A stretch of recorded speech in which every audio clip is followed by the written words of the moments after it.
ಯಪ್ಪ ಸುಸ್ತಾಯ್ತಪ್ಪ. ಹೇಗಾದ್ರೂ ಒಂದು ಅರ್ಧ ದಿನ ಮುಗೀತು. ಇನ್ನೊಂದು ಅರ್ಧ ದಿನ ತೆಗೆದ್ರೆ ಮತ್ತೆ ಮನೆಗೆ ಹೋಗಿ ಸ್ವಲ್ಪ ರೆಸ್ಟ್ ಮಾಡಬೇಕು. ನೆನ್ನೆ ರಾತ್ರಿಯಿಂದ ಎಂತ ಕೂಡುದಿಲ್ಲ ರೀ, ನೆಗಡಿ ಜ್ವರ ಎಲ್ಲ. ಆದ್ರೆ ಎಂತ ಮಾಡುದು ಹೇಳಿ, ನಮ್ಮಂತ ಪಾಪದವರಿಗೆ ಕೆಲಸ ಮಾಡದೆ ಕೂತ್ಕೊಳ್ಳಿಕ್ಕೆ ಆಗುದಿಲ್ಲ ನೋಡಿ. ನಮ್ಮ ಮನೆ ನಡಿಬೇಕಲ್ಲ. ದೇಹದಲ್ಲಿ ಶಕ್ತಿ ಇಲ್ಲದಿದ್ರೂ ಪರವಾಗಿಲ್ಲ, ಕಿಸೆಯಲ್ಲಿ ಶಕ್ತಿ ಇರ್ಬೇಕು ಹೇಳಿ ಅಲ್ಲ. ನಮ್ಮ ದನಿ ಬಾರಿ ಸ್ಟ್ರಿಕ್ಟ್ ನರಮನೆ. ಅರ್ಧ ದಿನ ನಾವು ರಜೆ ಮಾಡಿದ್ರೆ ಇಡೀ ದಿವಸದ ಸಂಬಳ ಕಟ್ಟು ಮಾಡ್ತಾನೆ. ನಮ್ಗೆ ಹುಷಾರಿಲ್ಲ ಹೇಳಿ ಜನರು ಕಸ ಮಾಡುವುದನ್ನು ಕಮ್ಮಿ ಮಾಡ್ತಾರೆ ಹೇಳಿ, ಇಲ್ಲ ಅಲ್ಲ, ಅದು ತುಂಬುತ್ತದೆ. ಕ್ಲೀನ್ ಮಾಡ್ಬೇಕು ನಾವೇ ಅಲ್ಲ. ಒಂದು ದಿವಸ ನಾನು ಬರದೆ ಹೋದ್ರೆ ಕಸ ತೆಗಿಲಿಕ್ಕೆ, ಈ ಬಿತ್ತಿಲಲ್ಲಿ ಎಲ್ಲರೂ ಸಹ ನಮ್ಗೆ ಶಾಪ ಇಡುವವರೇ. ಇವತ್ತೇನು ಇವರಿಗೆ ಬಂದು ತಗೊಂಡೋಗ್ಲಿಕ್ಕೆ ಸನ್ನಿಯ ಹಾಗೆ ಕೇಳುವವರು. ಇಲ್ಲಿ ಚಂದದಲ್ಲಿ ಮಾತಾಡಿದ್ರೆ ಒಂದು ಲೆಕ್ಕ ಬೇರೆ, ನಮ್ಮ ಹತ್ರ ಯಾಕೆ ಚಂದದಲ್ಲಿ ಮಾತಾಡುದಿಲ್ಲ, ಪೆದಮೆ ಮಾತಾಡೋದು. ಇದೆಲ್ಲದರ ನಡುವೆ ನಮ್ಮ ಗಾಡಿಗೆ ಸುಸಾರಿಲ್ಲ, ಅದು ಸಹ ಹಾಳಾಗಿ ಅಲ್ಲಿ ನಿಂತಿದೆ. ಈಗ 5 ನಿಮಿಷದಲ್ಲಿ ಮೆಕ್ಯಾನಿಕ್ ಬರ್ತಾನೆ ಅಂತ ಹೇಳ್ತಿದ್ರಪ್ಪ, ಗೊತ್ತಿಲ್ಲ, ಅದೇ ನೋಡುವ. ಗೇಟ್ ಮುಂದೆ ಕಸದ ವ್ಯಾನ್ ಉಂಟು. ಗಾಡಿ ಹಾಳಾಗಿದೆ ಮೇಡಮ್, ಹಾಗೆ ಅದಲ್ಲಿ ನಿಂತದು. ಬೇರೆ ಜಾಗ ಸಿಗ್ಲಿಲ್ವಾ? ಅಲ್ಲ, ಬೇಕು ಅಂತ ನಿಮ್ಮ ಮನೆ ಮುಂದೆ ಯಾಕೆ ನಿಲ್ಲಿಸ್ಬೇಕು ನಾವು? ನಮ್ಗೆ ಹಾಗೆ ಉಂಟಾ ನಿಮ್ಮ ಮೇಲೆ ಮತ್ತೆ? ಅಲ್ಲ ಮೇಡಮ್, ನಾನೊಂದು ಕೇಳುದು, ನಿಮ್ಗೆ ವಾಸನೆ ಬರ್ತಾ ಉಂಟು ಅಂತ ಹೇಳಿದ್ರಲ್ಲ, ಆ ಕಸ ಎಂತ ನನ್ನ ಮನೆದು ಕಸವ? ಅಲ್ಲ ಅಲ್ಲ, ನಿಮ್ಮಂತವರದ್ದು ಎಲ್ಲರ ಮನೆಯಿಂದ ಕಸ ಎತ್ತಿಕೊಂಡು ಬರುದು ನಾವು. ನಿಮ್ಗೆ ಕಸ ಮಾಡ್ಲಿಕ್ಕೆ 5 ನಿಮಿಷ ಮೇಡಮ್, ನಮ್ಗೆ ಎತ್ತಿಕೊಂಡು ಬರ್ಲಿಕ್ಕೆ ಇಡೀ ದಿನ, ಗೊತ್ತಾಯ್ತಲ್ಲ. ಒಬ್ಬರದು ಮನೆಯಿಂದ ಅಂಗಳದು ಕಸ ಆದ್ರೆ ಇನ್ನೊಬ್ಬರದು ಮನೆಯದು ಕಿಚನ್ ಕಸ, ಬಾತ್ರೂಮ್ ಕಸ ಎಂತೆಲ್ಲ ಇರ್ತದೆ ಅದ್ರಲ್ಲಿ. ಮತ್ತೆ ಈಗ ಬರ್ತಾರೆ ತಗೊಂಡೋಗ್ಲಿಕ್ಕೆ, ಒಂದು 5 ನಿಮಿಷ ಕೂತದಷ್ಟೇ ಹೋಗ್ತಾನೆ ನಾನ್ಸ. ಈಗ ನೋಡಿದ್ರಲ್ಲ, ಕೆಲವರು ಹೊರಗಿಂದ ಈ ಊಟ ಎಲ್ಲ ತರುದು. ಆ ಡಬ್ಬ ಉಂಟಲ್ಲ ಪ್ಲಾಸ್ಟಿಕ್ ಇದು, ಅದ್ರಲ್ಲೇ ಊಟ ತಿಂದದೆಲ್ಲ ಅದ್ರಲ್ಲೇ ಇಟ್ಟು, ಮಿಕ್ಕಿದನ್ನೆಲ್ಲ ಅಲ್ಲೇ ಇಟ್ಟು ಅದನ್ನ ಡಬ್ಬದ ಬಾಯಿ ಹಾಕಿ ಬಿಡುದು. ಅದು 4-5 ದಿನ ಆದ ನಂತರ ನಮ್ಗೆ ಸಿಗ್ತದಲ್ಲ, ಕೊಳ್ತೋಗಿ ಹುಳ ಎಲ್ಲ ಬಂದಿರ್ತದೆ ರೀ. ಎಷ್ಟು ಗಲೀಜಾಗ್ತದೆ ಗೊತ್ತುಂಟ. ನಾವು ಅದಕ್ಕೆ ಕೈ ಹಾಕಿ ಎಲ್ಲ ತೆಗಿಬೇಕು ಅಲ್ಲ, ನಾವು ಮನುಷ್ಯರಲ್ವಾ? ಎಂತ ಇವರು ಒಟ್ಟಿಗೆ ಊಟ ತಿಂತಾರ ಮಣ್ಣು ತಿಂತಾರ ಅಂತ ನಂಗೆ ಅರ್ಥ ಆಗುದಿಲ್ಲ ಮರೆ. ಒಂದು ಪ್ಯಾಡಿದು ರಾಶಿ ನೋಡ್ಬೇಕು, ಮನೆಯಲ್ಲಿ ಕೊಳ್ತೋಗಿ ನಾತ ಹೊಡಿತಾ ಇರ್ತದೆ. ಅದನ್ನು ಸರಿಕಟ್ಟಲ್ಲಿ ಕವರ್ ಮಾಡಿ ಬಿಸಾಡ್ಬೇಕು ಅಂತದ್ದು ಒಂದು ಸಹ ಮಂಡೆಯಲ್ಲೇ ಇಲ್ಲ. ಎಂತ ಹೆಂಗಸರ ಏನು, ಊರಿಡಿ ನಾವು ಮೈಕೈ ಇಟ್ಟು ಬೊಬ್ಬೆ ಹೊಡೆದ್ರು ಸಹ ಒಣ ಕಸ ಹಸಿ ಕಸ ಬೇರೆ ಬೇರೆ ಇಡಿ ಅಂತ ಹೇಳಿದ್ರೆ ಸಹ ಇವರಿಗೆ ಸಾಮಾನ್ಯ ಜ್ಞಾನ ಸಹ ಇಲ್ಲ. ಎಲ್ಲ ಮಿಕ್ಸ್ ಮಾಡಿರ್ತಾರೆ. ನಿಮ್ಗೆ ಎಂತಾದ್ರೂ ಗೊತ್ತುಂಟ ನಾವು ದಿನಕ್ಕೆ ಎಂತೆಲ್ಲ ವಸ್ತುಗಳಿಗೆ ಕೈ ಹಾಕ್ತೇವೆ ಅಂತ? ಉಳ್ತೋದ ಊಟ, ಎಷ್ಟೋ ದಿವಸದಿಂದ ಸಂಗ್ರಹ ಮಾಡಿದಂತಹ ಮುಟ್ಟಾದಂತಹ pad, diapers, blade, newspaper ಅಲ್ಲಿ ಕಟ್ಟಿಟ್ಟ ಹೊಡೆದೋದ ಗ್ಲಾಸ್ ಪೀಸ್, ಈ ಮೆಡಿಕಲ್ ವೇಸ್ಟ್ ಅಂತ ಹೇಳ್ತಾರಲ್ಲ ಅದು, ಸಿರಿಂಜ್, ಒಂದೊಂದಾಗಿ ಸಪರೇಟ್ ಮಾಡ್ಬೇಕು. ಈಗ ಕೆಲಸಕ್ಕೆ ಬರುವಾಗ ನಾನಾ ರೀತಿ ಆಲೋಚನೆ ಇಟ್ಕೊಂಡು ಬರುದು ನಾವು. ಮನೆದು ಚಿಂತೆ ಬೇರೆ ಆದ್ರೆ ಇಲ್ಲಿ ಕೆಲಸದಲ್ಲಿ ಬರುವಾಗ ಯಾವ ತೊಟ್ಟೆಯಲ್ಲಿ ಎಂತ ಇಟ್ಟಿದ್ದಾರೆ ಅಂತ ಯಾರಿಗೆ ಗೊತ್ತು? ಕೈ ಹಾಕುವಾಗ ಎಲ್ಲಿಯಾದ್ರೂ ಸಿರಿಂಜ್ ಏನಾದ್ರೂ ಇದ್ದು ಕೈಗೆ ಚುಚ್ಚಿ ನಾಳೆ ಏನಾದ್ರೂ ರೋಗ ಬಂದ್ರೆ ನಮ್ಮ ಮನೆಯವರನ್ನು ಯಾರು ಸಾಕುವವರು? ಆದ್ರೆ ಸಹ ಬೆಳಗ್ಗೆ ಬಂದು ನಿಮ್ಮ ಮುಖ ನೋಡಿ ಚಂದ ನಕ್ಕು ನಿಮ್ಮ ಹತ್ರ ಕೇಳ್ತೇವೆ, ಅಕ್ಕ ಕಸ ಉಂಟಾ? ನಮ್ಮಲ್ಲಿ ಎಷ್ಟೋ ಜನ ನಮ್ಮನ್ನು ನೋಡಿ ಸ್ಮೈಲ್ ಕೊಡುದು ಸಾಯ್ಲಿ, ನಮ್ಮನ್ನೇ ಕಸ ಅನ್ಕೊಂಡು ಬಿಟ್ಟಿದ್ದಾರೆ. ನಮ್ಮನ್ನು ನೋಡುವ ರೀತಿ, ನಮ್ಮ ಹತ್ರ ಮಾತಾಡುವ ರೀತಿ, ನಮ್ಮನ್ನು ನೋಡಿ ಒಂಥರ ಮಾಡುದು. ಅಲ್ಲ, ಎಂತಕ್ಕೆ ನಾವು ನಿಮ್ಮ ಮನೆಗೆ ಊಟಕ್ಕೆ ಬಂದಿದ್ದೇವಾ?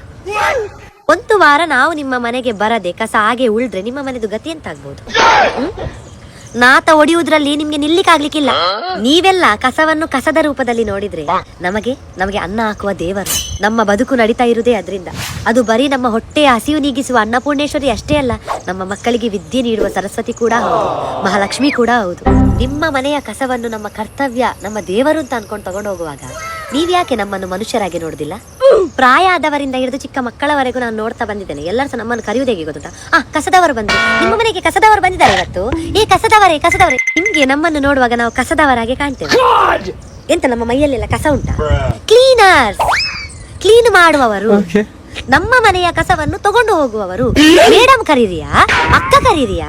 ನೀವು ದೊಡ್ಡ ದೊಡ್ಡ ಆಫೀಸಲ್ಲಿ ಎಲ್ಲ ಕೆಲಸ ಮಾಡ್ತಿರ್ಬೋದು, ಆದ್ರೆ ನೆನ್ಪಿಟ್ಕೊಳ್ಳಿ, ನಿಮ್ಮ ಆಫೀಸ್ ಚಂದ ಕಾಣಬೇಕು ಅಂತಂದ್ರೆ ನಮ್ಮಂತವರು ಒಬ್ರಾದ್ರೂ ಬೇಕು. ಅವರು ದೂರದಿಂದಲೇ ಗಾಡಿಯನ್ನು ನೋಡಿ ಮುಗಿ ಕೈ ಇಟ್ಕೊಳ್ಳು. ಅಲ್ಲ, ಎಂತಕ್ಕೆ ನಾವು ವಾಸನೆ ಬರ್ತಾ ಇದ್ದೇವೆ ಅಂತ ನಮ್ಗೆ ಹೇಳುದ? ನಿಮ್ಮ ಮನೆಯಿಂದಲೇ ತಂದದಲ್ಲ, ಅದ್ರಲ್ಲಿ ನಿಮ್ಮ ಮನೆ ಸಹ ಪಾಲುಂಟು ವಾಸನೆ ಬರ್ಲಿಕ್ಕೆ. ಒಣ ಕಸ ವಾರದಲ್ಲಿ ಒಂದೇ ದಿವಸ ತಗೊಂಡು ಹೋಗುದಮ್ಮ ನಾವು, ಆಯ್ತಾ? ಗುರುವಾರದ ದಿನ. ಈ ಬಿತ್ತಲವರೆ ಒಬ್ರು ಮೊನ್ನೆ ಹೋದ ವಾರದಲ್ಲಿ ಫೋನ್ ಮಾಡಿ ಹೇಳ್ತದೆ ನಮ್ಮ ಡ್ರೈವರಿಗೆ, ಅಲ್ಲ ಒಣ ಕಸ ಎಲ್ಲ ನಾನು ಇಟ್ಟಿದ್ದೇನೆ ಗೋಣಿಗೆ ತುಂಬಿಸಿ, ನೀವು ಯಾರು ಬಂದು ತಗೊಂಡೋಗ್ಲಿಲ್ಲ ಅಂತ. ನೋಡಿ ಅಮ್ಮ, ನಾವು ನಿಮ್ಮ ಗೇಟ್ ಒಳಗೆ ಬರ್ಲಿಕ್ಕೆ ಆಗುದಿಲ್ಲ. ಒಳಗೆ ಏನಾದ್ರು ನಾಯಿ ಏನಾದ್ರು ಇದ್ರೆ ಕಚ್ಚಿದ್ರೆ ಯಾರು ನೋಡ್ಕೊಳ್ತಾರೆ ನಮ್ಮನ್ನು? ಇನ್ನು ಕೆಲವರಿಗೆ ಕಸವನ್ನು ಹೊರಗೆ ತಂದು ಕೊಡ್ಲಿಕ್ಕೆ ಉದಾಸೀನ ಹೇಳ್ತದೆ. ಮನೆಯಲ್ಲಿ ಇದ್ರೆ ಸಹ ಅವರ ಬಾಗಿಲಲ್ಲೇ ಇಡುದು, ಅಂದ್ರೆ ನಾವೇ ಒಳಗೆ ಬಂದು ತಗೊಂಡು ಹೋಗ್ಬೇಕು ಅಂತ. ಅಲ್ಲ, ಒಂದು ಹೊರಗೆ ಬಂದು ಕೊಟ್ರೆ ಏನಾಗ್ತದೆ ನಿಮ್ಗೆ? ಮೊನ್ನೆ ಒಬ್ಬ ನಮ್ಮ ಡ್ರೈವರಿಗೆ ಫೋನ್ ಮಾಡಿ ಹೇಳ್ತಾ ಇದ್ದಾನಂತೆ, ಅಲ್ಲ ನೀವು ಈಚೆ ಬರುದೇ ಇಲ್ಲ, ನಮ್ಮ ಏರಿಯಾಕ್ಕೆ ನೀವು ಕಾಲಿಡುದೇ ಇಲ್ಲ. ಅಣ್ಣ, ನಾವು ಬರುವಾಗ ನೀವಿರುವುದಿಲ್ಲ, ಅದು ನಿಮ್ಮ ತಪ್ಪು. ನೀವು ಯಾವಾಗ ಇಟ್ರೆ ನಾವೆಂತ ಹಿಡಿದಿನ ನಿಮ್ಮ ಮನೆ ಬಾಗಿಲಲ್ಲಿ ನಿಲ್ಲಿಕ್ಕಾಗ್ತದ? ಅಲ್ಲ, ಮಳೆಗಾಲಕ್ಕೆ ನೀವು ಪೇಪರ್ ಬ್ಯಾಗ್ ಅಲ್ಲಿ ಕಸ ತುಂಬಿಸಿ ಹೊರಗಿಡ್ತೀರಲ್ಲ, ನಿಮ್ಗೆ ಸ್ವಲ್ಪ ಆದ್ರೂ ಮಂಡೆ ಉಂಟಾ? ಅದು ಒಡ್ಡೆ ಅಲ್ಲ ಆಗುದು. ನಾವು ಹೇಗೆ ತಗೊಂಡು ಹೋಗೋದು? ಕೈಯಲ್ಲಿ ಗೋರಿಕೊಂಡು ತಗೊಂಡು ಹೋಗ್ಲಿಕ್ಕೆ ಆಗ್ತದ? ನೀವೇ ಒಂಚೂರು ಯೋಚನೆ ಮಾಡಿ. ನಿಮ್ಗಾದ್ರೂ ಎತ್ತಿಕೊಂಡು ಹೋಗ್ಲಿಕ್ಕೆ ಸಾಧ್ಯ ಉಂಟಾಗಿದ್ರೆ ನೋಡಿ, ಗಾರ್ಬೇಜ್ ಬ್ಯಾಗ್ ಅಂತ ಒಂದು ಕಪ್ಪು ಕಲರ್ ತೊಟ್ಟೆ ಬರ್ತದೆ, ಗೊತ್ತುಂಟು? ದಪ್ಪದೊಂದು ಕಪ್ಪು ಕಲರ್ ತೊಟ್ಟೆ ಬರ್ತದೆ. ಅದ್ರಲ್ಲಿ ನಿಮ್ಗೆ ತುಂಬಿಸಿಡ್ಬೋದಲ್ಲ, ಸುಲಭ ಅಲ್ಲ ಅದು ನಮ್ಗೆ ತಗೊಂಡು ಹೋಗ್ಲಿಕ್ಕೆ. ಮೇಲೆ ಒಂದು ಗಂಟು ಕಟ್ಟಿಟ್ರೆ ಆಯ್ತು. ನಿಮ್ಗೆ ಒಂದು ದೊಡ್ಡ ಬಕೆಟ್ ಇಡ್ಲಿಕ್ಕೆ ಆಗುದಿಲ್ವಾ? ಬಾಯಿ ಮುಚ್ಚಲಿಗೆ ಬಂದು ಅದಕ್ಕೆ ಅದ್ರೊಳಗೆ ಹಾಕಿಟ್ರೆ ಮತ್ತೆ ಮಳೆದು ನೀರು ಬೀಳುದಿಲ್ಲ. ಅಷ್ಟು ನಿಮ್ಗೆ ಒಂದು ಸಾಮಾನ್ಯ ಜ್ಞಾನ ಇಲ್ವಾ? ನೀವು ಮಾಡುದೆಲ್ಲ ಅನ್ಯಾಯವೇ, ಆದ್ರೆ ನಾವು ಮಾತಾಡಬಾರ್ದು. ಎಲ್ಲರ ಸಹ ಕೆಟ್ಟವರು ಅಂತ ಹೇಳುದಲ್ಲ, 10ರಲ್ಲಿ 9 ಮಂದಿ ಕೆಟ್ಟವರೇ. ಆದ್ರೆ 1% ಜನರು ಇರ್ತಾರೆ ತುಂಬಾ ಒಳ್ಳೆಯವರು. ಅವರು ನಮ್ಮ ಹತ್ರ ಚಂದದಲ್ಲಿ ಮಾತಾಡ್ತಾರೆ, ನಮ್ಮನ್ನು ಕೇಳ್ತಾರೆ. ಎಷ್ಟೋ ಸರಿ ನಾನು ಕೆಲಸಕ್ಕೆ ಬರದಿದ್ದಾಗ ಇಲ್ಲಿ ಒಬ್ರು ಇದ್ದಾರೆ, ಅವ್ರು ನನ್ನ ಹತ್ರ ಕೇಳೋದು, ಏನಕ್ಕ ನೀವು ಬರ್ಲಿಲ್ಲ ನಿನ್ನೆ? ನಾನು ನಿಮ್ಮದು ದಾರಿ ನೋಡ್ತಾ ಇದ್ದೆ. ದಿನದಲ್ಲಿ ಒಬ್ಬರು ಈ ತರ ನಮ್ಮ ಹತ್ರ ಮಾತಾಡಿದ್ರೆ ನಮ್ಮದು ಇಡೀ ದಿವಸ ಎಷ್ಟು ಚಂದದಲ್ಲಿ ಹೋಗ್ತದೆ ಗೊತ್ತುಂಟ? ನಮ್ಮ ಉದ್ಯೋಗದಲ್ಲಿ ಎಷ್ಟೋ ಜನ ಹುಷಾರಿಲ್ಲದೆ ತೀರಿ ಹೋಗಿದ್ದಾರೆ ಗೊತ್ತುಂಟ? ಹೇಗೆ ಬಂದದೆಲ್ಲ ಕಾಯಿಲೆಗಳು? ಇದೇ ನೀವು ಮಾಡ್ತಿರಲ್ಲ ಅನಾಚಾರ, ಇದ್ರಿಂದ ಹೇಳ್ತಾರಲ್ಲ ಕ್ರಿಮಿಗಳು, ಅದು ನಮ್ಮ ಶ್ವಾಸಕೋಶದೊಳಗೆ ಹೋಗಿ ಏನಾದ್ರೂ ಒಂದು ರೋಗ ತಂದೆ ತರ್ತದೆ. ಅಲ್ಲ, ನಾನು ಹೇಳ್ತಿಲ್ಲ ನೀವು ಮಾಡಿದ್ದು. ನಮ್ಮ ಬೇಜಾರಿಗೆ ನೀವು ಅಳುಬೇಕು ಅಂತ ಹೇಳುದಲ್ಲ, ಆದ್ರೆ ನಮ್ಮನ್ನು ನೋಯಿಸ್ಬೇಡಿ ಅಲ್ಲ. ಎಲ್ಲರ ಹತ್ರ ಸಹ ನನ್ನ ವಿನಂತಿ ಅಂತ ಹೇಳಿದ್ರೆ, ನಮ್ಮನ್ನು ಮನುಷ್ಯರಾಗಿ ನೋಡಿ, ನಮ್ಮ ಹತ್ರ ಮಾನವೀಯತೆ ದೃಷ್ಟಿಯಿಂದ ಮಾತಾಡಿಸಿ, ನಮಗೂ ಸ್ವಲ್ಪ ಮರ್ಯಾದೆ ಕೊಡಿ.